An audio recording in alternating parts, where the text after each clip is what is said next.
Hey everybody, welcome to the KetoMom page. My name is Stephanie. And I'm Steve. You're here with us today as we're making some breakfast. We're going to wrap up chapter 1 of this book. We're making some eggs and we want to know, where are you tuning in from? How is your morning? Did you have breakfast or do you intermittent fast? That is the question of the day. Did you eat breakfast or did you intermittent fast?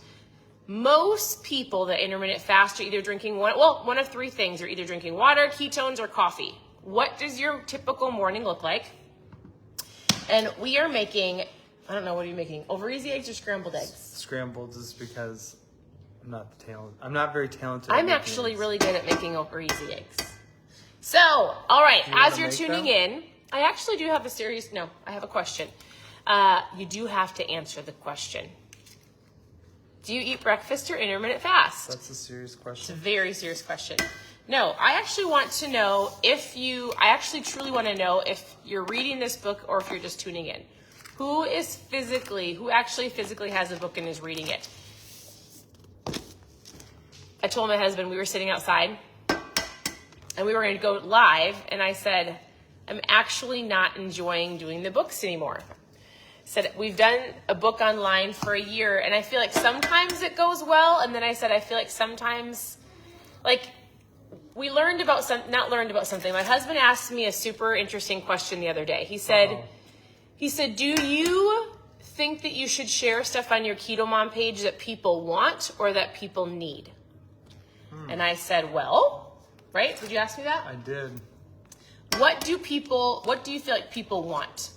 On social media. People want all of the new recipes. There's nothing really even new out there, but they want recipes, right? They think that there's so many new things, but in reality, I feel like people want recipes. Let me ask you this. What do you want to see on social media? What do you want to see? So he says, do you think that you should share on social media what people want or what they need? And I said, well, most people will only hop on or interact or comment on what they want.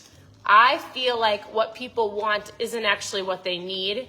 And then yet sometimes it can be frustrating. I'm just going to be real honest. Because I'm like, you know what? I could do a live talking about the keto diet, the same thing over and over again. It's really not hard. It's pretty simple. If you want to talk about tracking your food or pricking your finger, like Steve was just tracking his ketones. So he used a little blood meter. So have you guys ever done this before? So he just did this morning. And so he's like, what do you want to do? And I was like, as much as I feel like people need mindset, I truly feel like people go around and around the same mountain of trying to lose weight and trying to get healthier over and over again. But they still want, they don't feel like they have enough recipes. And I'm like, but that's not what people need. And on the other hand, I'm like, and then I feel like maybe they actually don't. It's a weird conversation. Does that make sense? Yeah, but just tell them how you're feeling. Well, I just don't want to do it. There's so many recipes that, so I think I have to figure out what actually people want. What do you want? Look at these. Do you want keto tips and tricks? Although most of the time, those are super. Most of the people that are here have been here for a long time. If you're brand new, post a new below. We've been here for 7 years. There's no shortage of recipes. You can go to ketomomsecrets.com. But that's also why I talked about your thermometer, and your thermostat. You can have no shortage of anything on social media with a click of a button, right? So let me ask you this. How do you feed your mindset? Or maybe you don't and you don't care. So it is interesting when I say things like, I'm going to give you a keto tip around net carbs. All right, now let's talk about a book. And then people will be like, I'm out. Peace out. And I'm like, man, it's just interesting. What do you want? I'm really curious. What would help you on your journey? Is it recipes? Is it specific how-tos? We could talk about how to track your food. We could talk about net carbs versus total carbs. We could talk about how to stay on track. Last night I was going to do a live late last night and give you some tips to help with nighttime cravings. And I was like, I'm just going to go do a live in my bathroom and start brushing my teeth and tell people to shut the light off in their kitchen. The kitchen is closed after supper and go brush your teeth. Quick tip, right? So I don't know. I just was sitting outside going, I don't know if doing a book is adding value anymore or if I'm even enjoying it. Does that make sense? It is. So, have you received any value? Because I can tell she's in a Do you day ever where get she in a funk needs where you're like, I to don't know want to do if it? what she's doing is adding value. But would you Or- does it have to be a certain number, or are you doing it for just one more new person? Right, or one more person. Or let me Or are ask you you doing this. it for yourself? There's certain, well, I mean, I listen to lots of stuff all the time. There's certain books that I feel like maybe some people gravitate towards than others. So like the Atomic Habits book, I think is super great because it really works towards creating better habits. Maybe people don't love like a true mindset that has, okay, if you were to go through a book right now, would you prefer a book that actually helps you create habits and systems and something that has to do with your fat loss? Or are you like, no, I'm fine with doing something else? I am going to go through and read all of these comments because I actually am genuinely curious about what people truly want to learn or to watch or to grow from, or maybe it's purely entertainment. I don't know. I don't know if we're super entertaining. I mean, you did get marked the other day for entertainment. I got marked for nudity. I mean, flagged. So weird. So here's what I want to do. This is the book that we were going through. I'm going to decide if we're going to keep going through it. If you have the physical book in your hands, clearly you can go through it. I just don't know if I want to finish it. Mindset. And mindset, does that mindset, mean, habits, and mindset. does that mean you're a quitter? Like sometimes, do you ever feel like sometimes things are just, or maybe it's just me and I just need to like. You know what's funny is I I don't can't know. multitask. I realize I cannot read comments, talk. Here's and what Steve's cook making. eggs. Have you guys ever used this salt? There's 2 different types of salt he uses. Here's a little quick keto tip. Table salt is not good for you. Yeah. But did you know that salt in general is incredible for you? Incredible. And I gotta be careful how I say this. Like, it's like the whole food pyramid. I don't think it's a secret, right?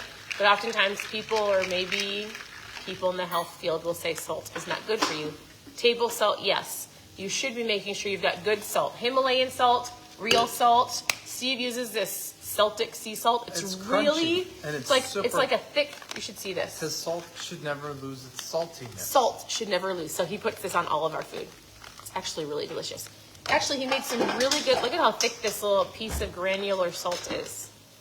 So there's a keto tip for you today. Here's the salts that we use. They're super delicious. Like, it actually makes your food so good. So, all right, here's what I'm going to do. I am going to look through. I want to know what you want in general on the KetoMom page, what you're striving for. And it's okay if it's recipes. I will go back and make some more recipes. I just felt like I cooked and baked everything I could for 7 years, and I was like, I'm going to help people with something else. But in general, we were finishing chapter 1. So if you have the book, you're reading through it. If you don't have the book, we talked about the power of your identity, and why you are the way you are today, right? Because of Look the at how words that amazing people these spoke things look. over you. They look delicious. I mean, you want to know how easy this recipe Hey girls, is? your eggs are done. It's about 7 eggs. It's some real salt, some olive oil, and I even threw in a secret ingredient. Okay, let me ask you this. Do you guys cook, when you cook, do you use olive oil or butter, or like spray avocado oil? Oh, That was a tip that I learned from, so Ed Mylett did a podcast with a man that talked about the power of food. I did a live about this a while ago. He talked about how you should be eating fish at least twice a week, even if it's tuna. He talked about how you should be having eggs every day. He said every day. And then he said, here's another power superfood. Can you hand me that? this? Yep. He said you should be using this as you're cooking every single day. The power of extra virgin olive oil. My nose is tickly. So Because I'm thinking about there's your tips. Some tips around salt. We cook with olive oil. Our kids have eggs almost every single morning, if not eggs and sausage, although we're out of sausage. I need to go back to Costco is what I need to do. Uh-oh. So here's the dealio. I don't know if we're going to finish this book, or if we'll dive into, like, if you want more of like a habits book or the Miracle Morning book, or if we want to reiterate things that are actually around health and fitness. You're going to have to tell me. The power of one more is great. It's going to touch base on so many different areas of your life. So he talked about your identity in chapter 1. He talked about making sure that you surround yourself with like-minded people, people that are striving to grow, not people that are just complacent.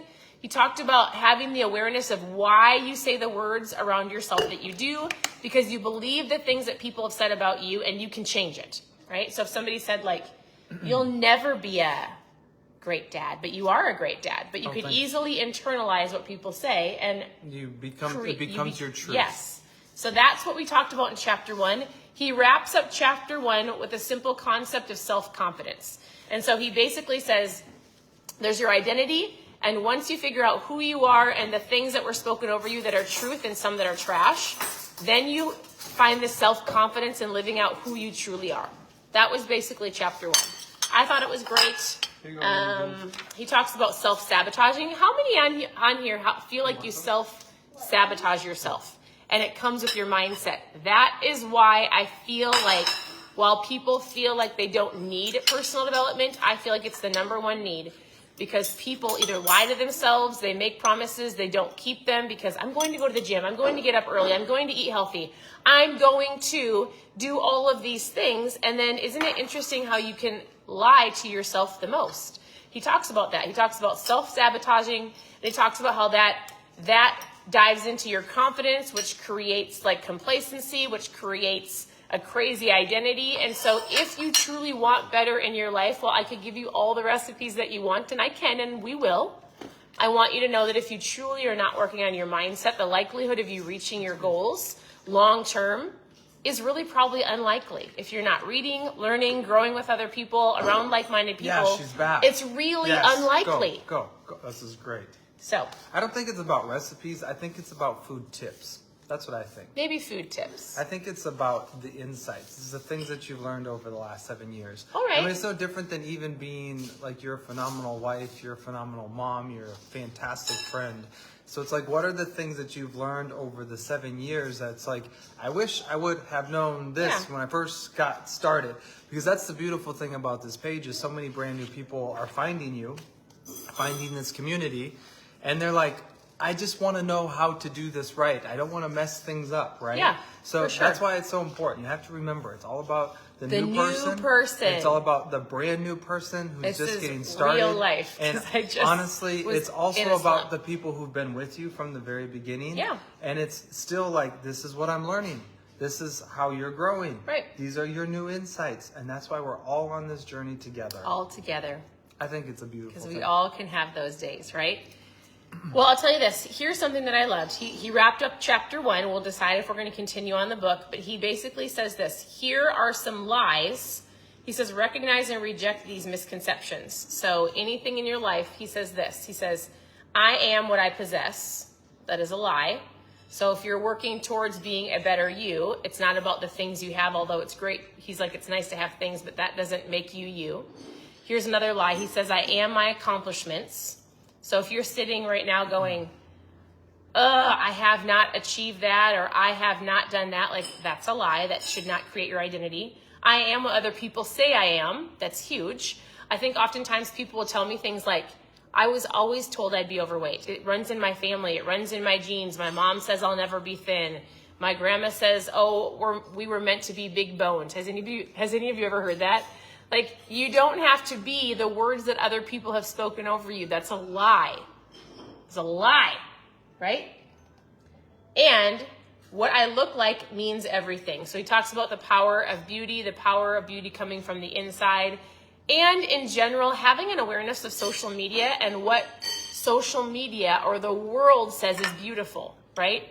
And remembering that sometimes things that you see online, it's not real, right? So between, you know what? I'll tell you one quick story and then we'll wrap this up. I'll tell you a story because it's actually really great. Before you share the story, can I say what I was hopefully? So I think all of this stuff is amazing. I would love to hear your biggest takeaways from the books every day, but you want to know what I selfishly want to hear? And I think that they would love your stories. Oh. 1, because you're funny. 2, because you've got a lot of great stories. And I think you keep so much hidden within. And if you shared more stories, I think that could actually impact more people than anything. So here's the story for you. We were in an airplane. We were flying home. I don't even remember where we were coming from. And we were sitting in a seat and there was a girl sitting in front of us, right in front of my 14-year-old daughter. I might have shared this before. If you've heard it, it's a good reminder. If you have not heard it. So she was watching this girl sitting right in front of her because you can see through the cracks on the airplane. And this girl had just gotten back from a vacation. I think we were all in Florida, right? Mm-hmm. So we loaded up from Florida. And my daughter, Amelia, watched this girl take her picture, which was a beautiful picture of her. And there was a sunset and it was like the beach. And she watched this girl take this picture and she slivered out her arms. She like slivered out her body, added these things to her face, changed the color of the sunset, changed the color of the background. Like by the time she was done, the picture wasn't the picture. It wasn't even real. My daughter was like, oh my goodness. And and it was great for a teenager to see. She was like, I can't believe the amount of things that are probably on social media that have been tweaked a little bit or made perfect or made to look that way. Like, and how we think that, you know, beautiful is a perfectly perfect face with clear skin and a perfectly like, of course it's great to be in shape 100%, but don't have this misconception of what beauty truly is. And so that's what he talked about in the book, is it's what's on the inside, your heart, which comes from working on yourself, understanding the words that people have spoken over you, being around like-minded people, encouraging yourself, keeping your promises to yourself, and knowing that social media is a highlight reel and it's great, and sometimes it's not real. That's it. That's powerful. Well, like if I try to make Pinterest food, it doesn't look like Pinterest food, which I think is pretty, and that's why I've always like functional. Tell me if you like this idea. This is what I think would be fun for Stephanie. Have you ever seen Nailed It or Failed It? I don't know. It was some Nailed show. It or Failed It? I saw it's like a cake show, on like right? a Netflix dessert show or something, right? And I thought, how fun would it be to take a Pinterest picture, a recipe, and then have Stephanie actually make it. And then we just talk about it the whole time while we're making it. And then we just see how it ends up. Because I can guarantee... Are you saying I would fail it as far as the look goes? I would. I'm sure it would taste great. I think it would be a funny, nailed it type moment. So that's what I would like to see as well. To do that. And then during it, you can just tell stories and share insight all while you're making your Pinterest. All while we're making our Pinterest. I think that would just be fun. Maybe we'll just do more of like keto tips with a little quick tip from the book. Oh, so you I got get an both idea. things in the Ready for morning this? Because I don't know. Next weekend, we got some of our friends flying in. We're going to have a really good time in the water, hanging out, just having some fun. But I think during that, we should do a Pinterest live with everybody in the kitchen. People could share their stories, and we could create one big meal. Yes, meal or dessert or something crazy, and we just go live and we just All right, we could do that. What do you think about that? I love it. That'd be fun. All right, we appreciate you. Your presence does matter. Thank you for answering all of the questions we asked. I am going to scroll through and watch to see some things that you truly are wanting to see on this Facebook page, because we do want to give you the things that you want, even though there's some things I think people need. So we'll have to blend them together. Yeah, like I need you. You complete me. All right. I appreciate you. Thank you for tuning in. I'd love for you to press the share button. Sharing is caring. Have a wonderful morning, and we'll talk to you soon. Bye, everybody.